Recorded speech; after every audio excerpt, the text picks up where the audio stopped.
So it's October 1st, scary, spooky season, all that. But nothing scarier than what happened to Matt Walsh on Twitter yesterday, or the last couple of days, where I completely embarrassed him. He wanted to talk about black men. He said that black men are, you know, well, I'll just show you. So he was talking shit on Twitter, and he said black men are an order of magnitude more violent than white men. So we ratioed his bitch ass, counting or not counting gang violence. And you can clearly see right there, the notifications are still coming in, actually. This has been like a 2-day event. And, and like, bro, like literally right now, like notifications are coming in. I'm not sure if you can zoom in and see that.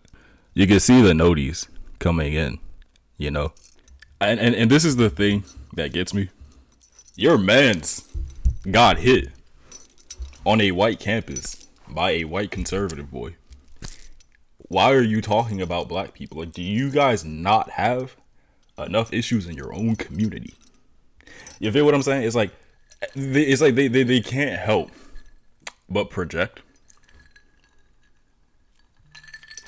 And I've said this before. It's not even deflection, because somebody would have to be coming at them first and foremost. As you can see right here, Don Lemon said that white men have something deep down that is broken, to the point where you guys believe violence is the answer, and that is true. If you look at the systemic violence, the racial violence, the recent massacres that have happened, especially since the passing of Charlie Kirk. Mind you, this is just in September alone. It's been crazy, right? And so Matt Walsh says, black men are an order of magnitude more violent than white men. 68K likes. Now, I don't mean to be vain, but again, like I did say, counting or not counting gang violence, we did ratio his bitch ass right there. 164K. Almost 100 more. Anyway, yeah, that's me right there. Go follow me on Twitter. The name is self-explanatory. The comments, right? So he was, and this is a funny thing that people conveniently, neglect when it comes to when we measure violence or prevalence of violence, right? So this person brings up, okay, skew like crime statistics, right? And so my response right here is, y'all started 2 global wars in 21 years. I want to hear about skew crime stats. And that's the thing, right? Is like they look at like violence that they manufactured through criminality as a marker for black crime, black violence, and then conveniently neglect that they started 2 world wars, oppressed the entire global south, the scramble for Africa, the entire MAFA, everything that falls into that category. The Belgian Congo, in which King Leopold wiped out like 20 to 30% of the Congo population. I mean, we could go into that. What happened? What did Germany do? I forgot what it was called in Africa. But then in India, where it was like an estimated like 100 million Indians starved under Churchill, the British Empire. It's crazy. I know Churchill was in the entire British Empire, but still. And like that's conveniently left out. You know what I mean? But they want to point this stuff out, and it just doesn't compare. So then he says Africa doesn't have the capacity to start any world wars, as though that's somehow a flex. That doesn't mean they don't have the levels of malevolence required nor the violent drive within them to do so. They are simply, that quite literally if you're saying that they don't have the capacity to start global wars, that means that they lack the violence, the malevolence necessary to start the global war, right? And so my response right here, the capacity to start, do you think competent men start global wars, kill hundreds of millions, blah, blah, blah, blah, right? Here's the thing, right? Let's go to my point right here. The men who were engaged in these world wars and who started them were all white men, right? Whether you want to slice it, Germany started, Poland started, the Jays started, what? I gotta watch what I say. The Jays started it, right? The fact of the matter is that it was started by white people, okay? And so everybody who was brought into that conflict is subsequently a casualty of white violence, right? And one of the people in the comments, I think they brought up like the colonies. They said like, oh yeah, Africans were involved in it. I'm not even gonna bother to find it. But I said, my response to this will always be, and my response to that will always be that the colonies didn't have a say in the matter because they were colonies, right? And so when you're under colonial rule, the option is to fight for your colonial masters or be eradicated by your colonial masters. And so it's a lose-lose situation for the colonies, right? And honestly, what they should have done is rebel. But rebellion requires a degree of organization. And the whole purpose of colonization was to purposely put ethnic groups who are against each other within the same national and racial category, knowing damn well that their division and their differences would most likely prevent them from being able to rally under one banner against their oppressors. All right. Couple that with deliberate suppression of education and things of that nature. I mean, you can do the math. The patterns manifest right there. They're pretty clear. So in general, right? And we have this idea that like war is like this rational and necessary aspect of human development, right? But war is rooted in conflict, and historically, what has brought humans to prosperity is not war, but cooperation. Now, benefits that come, are there benefits that can come about from war, like considering technological advancements? Sure, but I say like at what cost, right? You get more advanced technology post World War II, post industrial era, and all of that, right? And in return, what do we have right now? Mass financial and economic inequity, akin to, or if not worse than, the Gilded Age. It's now harder to buy a home than it was during the Great Depression, but you can have a drone deliver pizzas to your house, so I guess it's fucking worth it all, right? We have a loneliness epidemic because as technology has gotten better and media has expanded and social media has become more commonplace, people have resorted more to that as their mode of socialization, especially in young kids. The COVID era showed how detrimental that was. I was a teenager when COVID hit. Why is it not, the microphone's not staying up? I witnessed the ramifications that had on my entire generation. Now, I was sitting cozy during the pandemic, and we were indeed making bands, so we can call it the pandemic. And I was having my way. During the pandemic. I was getting bread. I was fucking that bad bitch every day. I wasn't sad. You know what I mean? Everybody was like, oh, 2020 was... I was smashing a bad bitch every day during the pandemic and counting up bread. So I wasn't really tripping. However, I can see the ramifications of it. And to a degree, there is a sort of arrested development on a generational scale that varies between individuals, with some people still cognitively being at the age of 17, while others have already advanced to the age of 30, despite the fact that they're 23. And I fall somewhere in between both of them, simply because of my relationship with time. But that's a whole other thing I gotta get into, with like the dreams that I be having of the future and the premonitions that I have, and the fact that I might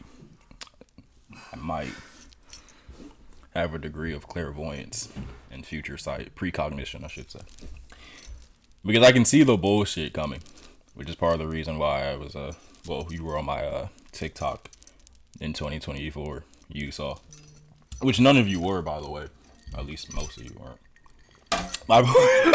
My point being is that war is not a rational aspect of humanity. War is mostly rooted in irrationality, right? And so most of the wars that we have today are over banking, even going back to World War One and World War Two. It's over men, small men, tiny men, with fragile egos, trying to control their little worlds. They're schemers. Schemers trying to control their little worlds. Right. And they try to do this because spiritually and interpersonally, internally, they're indolent. There's nothing there. There's a void where there should be a soul. And they're focused on creating artificial scarcity and controlling through management. And I believe in control through direction, giving people a purpose. not managing these little micro aspects of their lives and trying to have dominion over everything that they do, creating artificial scarcity through banking and economics, and then using that to subvert political systems to implement whatever leaders you want and policies you want against the democratic processes, which is part of the reason why I don't believe in democracy, because of how I've seen it manifest. It's very questionable, you know.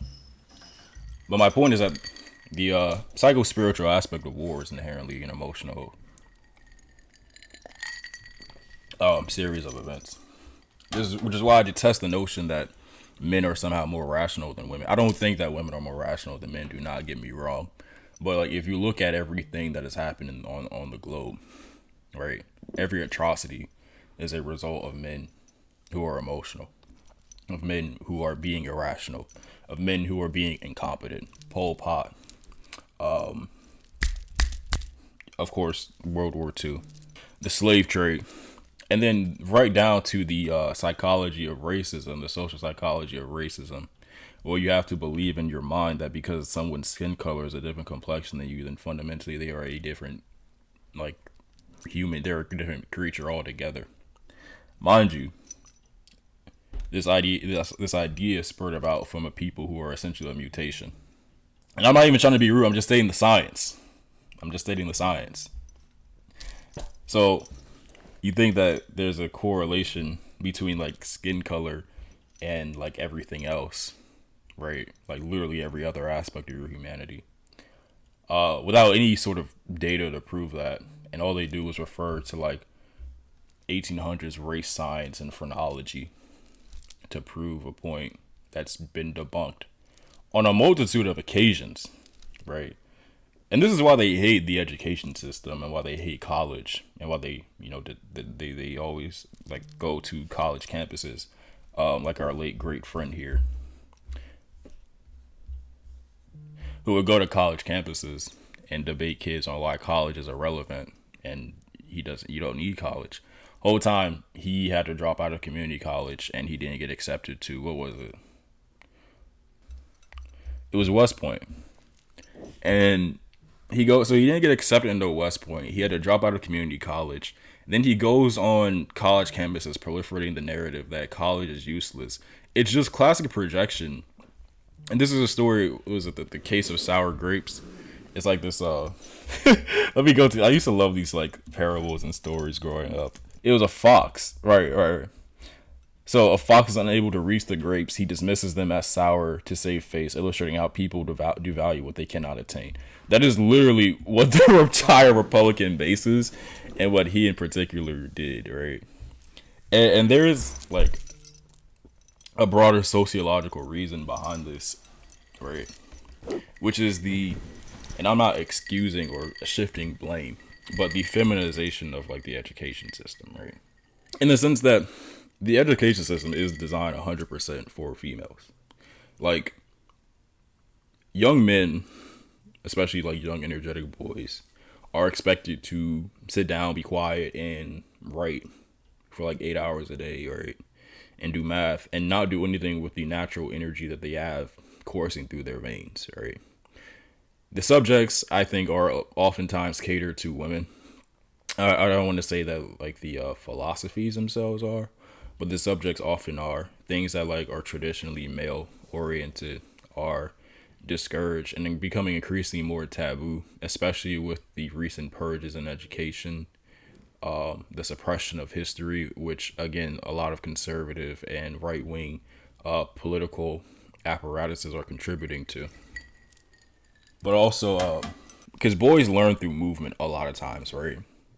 And so when you tell them to sit down and shut the fuck up for like 8 hours a day, then you complain about them being disruptive and having OED or conduct disorder. It's really asinine and psychotic because they clearly need to express their themselves through that energetic movement, through that kinesthetic movement, right? Or the bare minimum, they need to have more than 30 minutes outside for recess. And the idea of not giving middle schoolers and high schoolers recess is absurd. It should be at least an hour a day because most of what you learn in school, and I'm just going to be honest, you're not going to use. Like, you're never going to use Pythagorean theorem ever again. You're never going to use a squared plus b squared equals c squared ever again. So rather than teaching you about finances and economics and compound interest and debt, and we know why they won't teach you that, because of the people who run the system, you learn about shapes and shit. Now, I'm not saying that geometry isn't important, but it's not important to the average person, especially when you don't put context behind why you should learn it. And that's what I often found with like math. I'm like, why the fuck am I even learning this shit? Like, I was good at math up until 6th grade. And then somehow, like, there's like a block on my brain once there were too many letters in it. And I'm like, what are we doing? Right. And then I rekindled my like prowess in the subject around like 10th and 11th grade. And so I double majored in engineering and physics when I started college. That was a disaster. I don't recommend it if you enjoy life. And eventually I switched majors, right? But when I got to college math, it was just like a totally different beast in general. And I'm not gonna front and be like, yeah, I was the shit. No. It actually cooked me. I had no chance against it. Getting back to my point. With a feminized education system, a lot of men will start to feel ostracized because their natural proclivities are not appreciated and they're not catered to or cultivated properly. So when you don't have that, and then you have like an overabundance of female teachers, partially because of the stigmatization of male educators, but also because of a lack of interest amongst men in partaking in the education system, it's a double-edged sword. It's hard to blame one over the other when they both work in tandem with each other in a very intricate web. The energy and the emotions have to go somewhere, right? And so this is how you get people who turn to like the far right pipeline, right? You start listening to the Andrew Tates, the Charlie Kirks, the Nick Fuenteses, the Matt Walshes, and things like that. And if you're white, and most white people are amongst other white people, it's easy for you to scapegoat, black people and immigrants for why you're inadequate, rather than looking within. And when I say look within, I don't just mean look at yourself and what you're doing. I also mean look at the systems that your people have created that have failed you, right? So instead of looking at the effect, try looking at the cause for once, and you will see your reality shift. Simple manifestation, really. It's a spiritual science. But they never do that. It's easier to scapegoat, to blame the blacks. That was what Charlie Kirk's, what was it? One of his, I could pull up the video. His old high school buddy said that when he didn't get accepted to West Point, he started blaming like a random black dude for why he didn't get in. And this is how his whole crusade of anti-blackness and racism started. So I grew up with Charlie Kirk. I went to high school with him. He wanted to go to West Point really, really, really badly. And he got rejected. I'm pretty sure it was the only school he applied to, and he got rejected. And after that happened, he would go around Wheeling High School, and anyone that would talk to him, he would say that it was some imaginary black person that took his spot. And that just set him off. And I think that was the only way that he could rationalize in his mind that he was not good enough for West Point. Like, even though he was already racist before, but this is how it really started to gain his traction, at least mentally, right? And sort of formed his entire basis for his reality, and why he hates like DEI and things like that so bad, because he felt entitled to it. And this is the contrast with like white Americans and reality, where you're basically told from birth that, at least subliminally, if not overtly, the world is your oyster. You see yourself everywhere. You see yourself in positions of power. That primes you subconsciously to believe that that's your destiny. You look at the history and all of its Eurocentrism, all of its white centrism, and things like that. And then you go out into the real world and you see a black woman who's more qualified than you and better at everything. And what arrests the development of a lot of these young men is that entitlement, because when you're entitled, you don't think you have to work for things, so you're less likely to put forth your best effort. And so you rely on the system to elevate you rather than doing it yourself through hard work and efficacy, which is what a lot of people of color have had to do systemically, historically, primarily African Americans, right? where, you know, we have this idea in the community that you have to work twice as hard, 3 times as hard as white people. And to a degree, that's true, but I also reject that, not because I don't think that it's true, but because I think that it creates this false sense of integration, in the sense that if you just work harder, you'll be a part of the system. When even if you do work your ass off, you'll still be embarrassed and eventually othered by them once you go against their agendas and their narratives, right? And once they perceive you as enough of a threat, like, it's over for you, you know?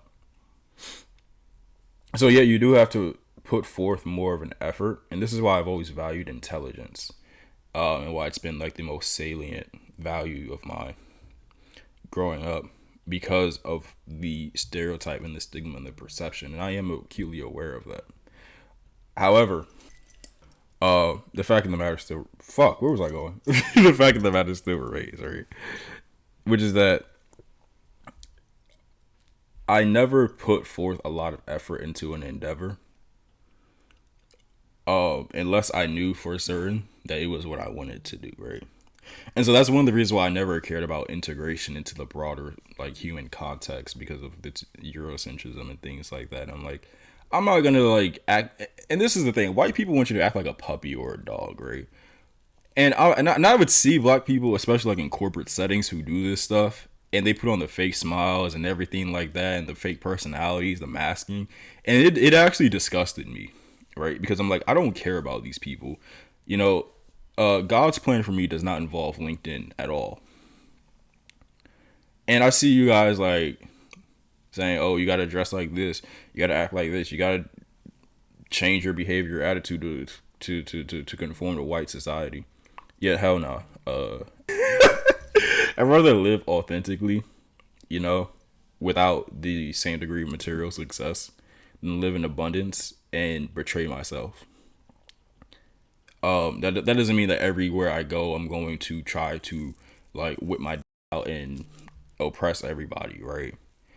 But it does mean that I'm not going to acquiesce to systems that are hostile towards me, for the sake of scraps and the approval of people who don't even love or care about themselves. Hence why they created such a hateful system in the first place.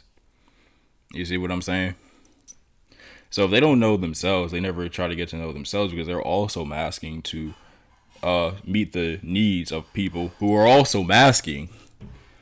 And you see how fake it is, the system, or the matrix, as people like to put it.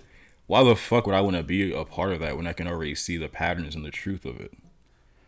Because once you see it, you can't unsee it. Anyway, going back to my point. There is something fundamentally flawed with the white community, but it's not flawed in the sense that it's not working as it's intended to, because white supremacy is inherently cannibalistic. And so it has to feed on its own people to perpetuate the system, because it's rooted in consumption. Capitalism is the best example of this notion, because capitalism has to constantly consume, to the point where people now label it as techno-feudalism, and everything is late stage capitalism now, because of how many resources it's consuming, how it's eroding our liberties and things like that. And really, at the root of it is just capitalism. Yeah, it is late stage for sure. But that's just the manifest intention of capitalism. You know, it starts off fair, a free market. You want to sell your shit, go ahead and sell your shit.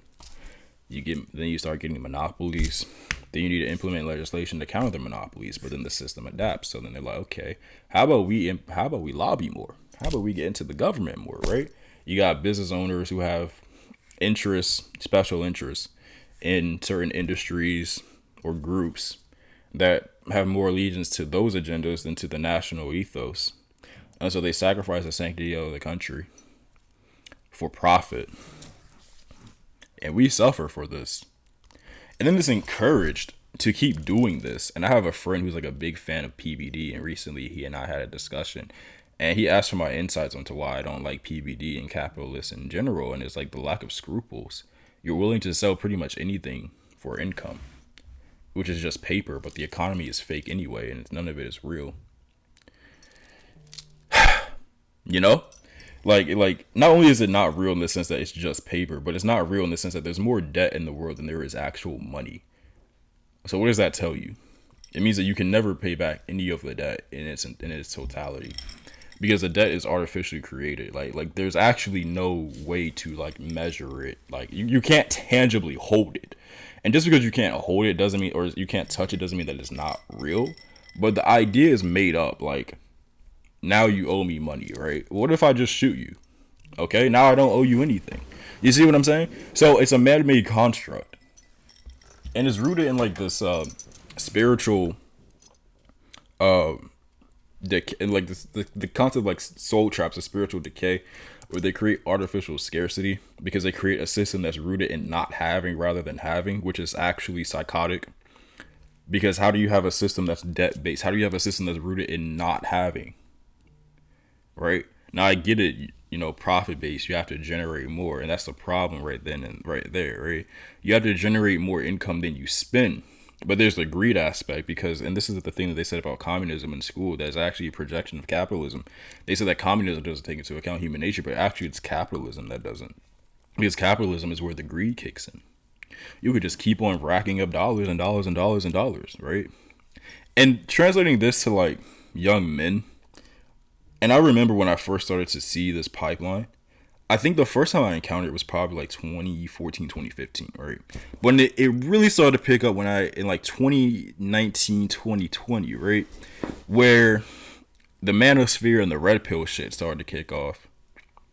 And they would say things like, you know, young men, go to the gym, looks max, and all that other bullshit. And you'll have all the women and all that shit that you want, right? Work hard. Make lots of money, yada yada yada. And on paper, those are not bad things. Yeah, as a young man, it's not, and there was a lot of demonization of masculinity or traditionally masculine things. If you're a young man and you want a bunch of girls, go get some hoes. If you're a young man and you want to have fast cars, go get some fast cars, right? If you're a young man and you want to have material success, there is nothing wrong with that at all. There is a problem when you abdicate everything else, where you abdicate the spiritual, where you abdicate the mental, where you abdicate morality and ethics for the pursuit of such. In the sense that everything in moderation. And this is a valuable lesson that I learned when I was young. Everything in moderation. Too much of anything can be a bad thing. Not enough of anything of anything can also be a bad thing, right? You have to reach that middle ground instead of being extreme. That doesn't mean don't go hard for what you want or for your destiny. You definitely should go hard. What I'm saying though is that there is an overemphasis on the physical. Look good, smell good, you know, get buff and shit, right? And to a degree, you know, I bulked up to 210. I started off at like 160 or whatever. We did do that. We did. It took some time, but we did do that, right? But there wasn't enough emphasis on like the soft skills, right? Namely being a good person. And when I say be a good person, I don't necessarily mean be the moral simp or whatever. I mean be a good person in the sense that you stay true to yourself. In the sense that you don't step on other people for no reason. You don't abdicate your soul, principles, and values for success. And I've been down that pipeline, which is why I'm speaking from it. Like, not necessarily the alt-right pipeline. I haven't been down that, but I've been down the moral decay pipeline, where I have sacrificed things that I value, principles, etc., for material success, for satiating my desires. And I see the spiritual trap, the danger that is, because it's like you have to constantly keep on consuming. And this is why people say, oh, you end up with like demons and shit like that. It's the same thing. It's the same thing. Demons, egregores, whatever, the hyper consumerism, where you need to constantly keep feeding that thing, and it's never ever satisfied. And this is basically the spirit of addiction. No matter how much you give it, it's never satisfied. So if you give it more, it will want more. And this goes back to a biblical quote. What is it? I can't remember what the exact verse is, but it says, for those who have, more will be given and they will live in abundance. For those who don't have, whatever they do have will be taken from them. And that is literally the root of addiction, because the addiction wants to keep having more. And there's an addiction that comes with wanting material success, with lust, with things like that. And this is why I say, young men, we need to control our lust a lot, right? Because that will make or break us entirely. If you don't control that spirit, and when I say spirit, you don't have to interpret it biblically or spiritually, but just know, because you know what it is. If you don't control that, it will consume you. It wants more, whether that's with intercourse, or that's money, or that's power, whatever it is. And this is why when I was younger, I was a Buddhist like 10 years ago, right? I turned to Buddhism, and Buddhism really helped me upon like this journey of life, because it really averted my sort of afflictions for what would become, or what could become, addictions, right? Because I learned about detachment and things like that. And so I was like, I don't want to be consumed by any one particular thing, which is why which is part of the reason why I stay out of political binaries. I was like, I'm not going to be a liberal, I'm not going to be a conservative or anything like that. I'm kind of just going to be me. And that was how I looked at it. Because once you get so caught up in labels, you confine yourself, because you define yourself. When you define something, you confine it, right? And I was like, okay, I wanted to operate beyond rigid definitions. Where was I going with this? The thing will consume you ceaselessly. And the more you feed it, the more it will want, because it has more. So if it has more, it will want more, and it will get more, right? I'm sorry, let me reinterpret that. If it has more, it will get more. It doesn't need to want more, because it already has. And so the more you are, the less you have to do. So when you have something, you don't have to covet it as much, because you already have it. When you don't have something, you have to covet it, which implies that degree of separation between having and not having, or duality, or separation. Like I said, separation, right? So that's where the spiritual crisis comes into play, because now you're in a state of scarcity while the addiction is in a state of abundance. You need to reverse the polarity, right? And part of how you do that, again, is through the self-awareness, self-acknowledgement aspect. And you can go through Maslow's hierarchy of needs, or Dr. what's his name? Was it Richard Dawkins? Was it Dawkins? I forgot. Not Dawkins. What is it? The David R. Hawkins, right? You go to like Maslow's, you go to Dr. David R. Hawkins, right? Right here. The levels of consciousness. And you want to get around here, so that way you're not trapped in here. Because this is where the material world sort of does its worst to us, right? The pride, the anger, the desire or lust, the fear of not having enough, the grief from our shame and disappointment of failing to meet our failing to meet the benchmarks that we have imposed upon ourselves based off of the inconsistencies in our lives, right? Where we think that we should be more capable than we actually are. And that's not to say that you shouldn't strive for more, but it's to say that who you actually are and what you think you should be are two different things. I'm sorry, let me rephrase that. Yeah. Who you actually are and what you think you should be are two different things, right? And a lot of that is rooted in, and I wrote about this in my book, the Book of Energy, which is coming out soon. And when I say soon, I mean like 2026, because I actually started writing it this year and then we didn't finish it. 3 layers of separation of the true self and the ideal self, with the first being the gap between your conscious awareness and your unconscious proclivities. The second one being the gap between your ego, which is the lens through which you see reality, and the objective reality. And lastly, the individual, how an individual presents versus what they actually are. And so often we compare ourselves to other people. All right, we compare ourselves to what we should be based off of how we see other people, but we don't actually see people in their totality. We only see as they present to the world. We don't see the microcosm that has incubated them, right, and allowed them to cultivate their skills, their talents, etc. We don't see the help that they had. We don't see the struggle that they've endured. We only see the end result. We only see the effect, but we never see the causes. We don't see the traumas that drive them. We don't see the principles that initiate their actions in the first place, that scaffold their beliefs, right? And so then we have like apathy and guilt, etc., and things like that. And again, the guilt can come from the same thing as the grief, which is failing to meet the needs. But the apathy can be a form of cope, where we're just like, okay, whatever, it doesn't matter.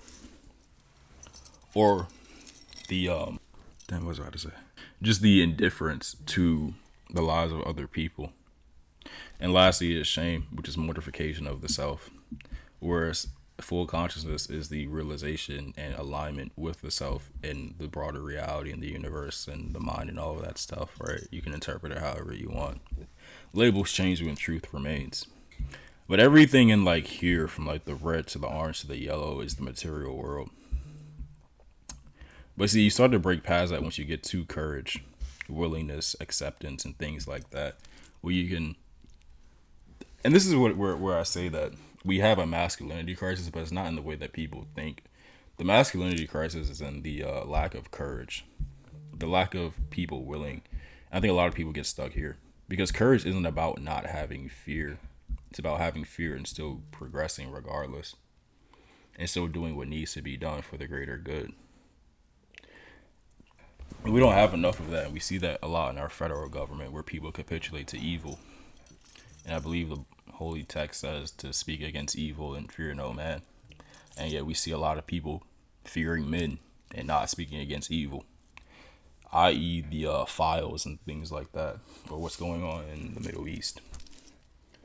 And so we have a bunch of cowards who are male, right? But they're not actually men because men would speak out against that. And so these men end up guiding the young men into believing that masculinity is rooted in like physicality, is rooted in having big, arms and firearms and things like that, and being able to impress upon the world your will, when really it's about being able to protect and stick up for what's right. And we don't emphasize the morality and the ethics of that a lot because you're getting your masculinity advice from Andrew Tate, which is sad.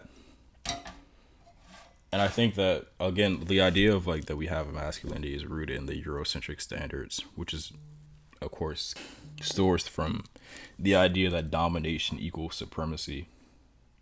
And really domination only equates to scarcity and insecurity, because you only have to dominate something that you feel is a threat to you. And if you feel like everything is a threat to you, what does that say about you? It says that you're lacking something internally. Because most often people are just minding their business. And that's with any group, any race, any sort of in-group, right?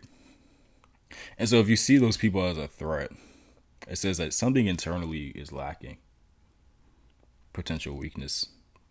But instead of looking within and countering that, they just externalize every behavior. And they're like, hey, these people are a threat. We need to go get them because they have what we don't have. Or they have the capacity to do things that we can't do. And so rather than learning, being like, hey, and you see this on the individual level as well. Hey, can you help me with this? Hey, or just leaving people the fuck alone. The immediate reaction is to attack. And people who don't have an identity adopt the tendencies of their oppressors. So you will see this in a myriad of communities. It's not an exclusively like European thing. It's a human thing, but it has been exacerbated by the Eurocentric worldview. Anyway, I feel like I've been on a tangent. So we get to Maslow's hierarchy of needs. Self-actualization is the most important thing. Desire to become the most that one can be. And we don't emphasize this enough because we get too focused on the physiological needs, which again keeps us in the state of hell, where we only focus on getting our material needs met. Money, food, things like that. Being in that constant state of survival. That doesn't allow us to ascend. So you can't focus on love and esteem and actualization when you're only focused on survival. And that breeds like antisocial and psychopathic behaviors and narcissistic behaviors, because the narcissist is actually a very insecure soul who is crying for help in many cases. Not most, but in many cases.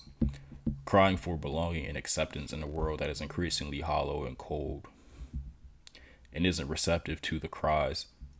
Because we're run by these exact same people, by these narcissists who have everything, and yet they're still in a state of survival. And so that survivability mindset doesn't come from necessarily a lack of resources, although that is included.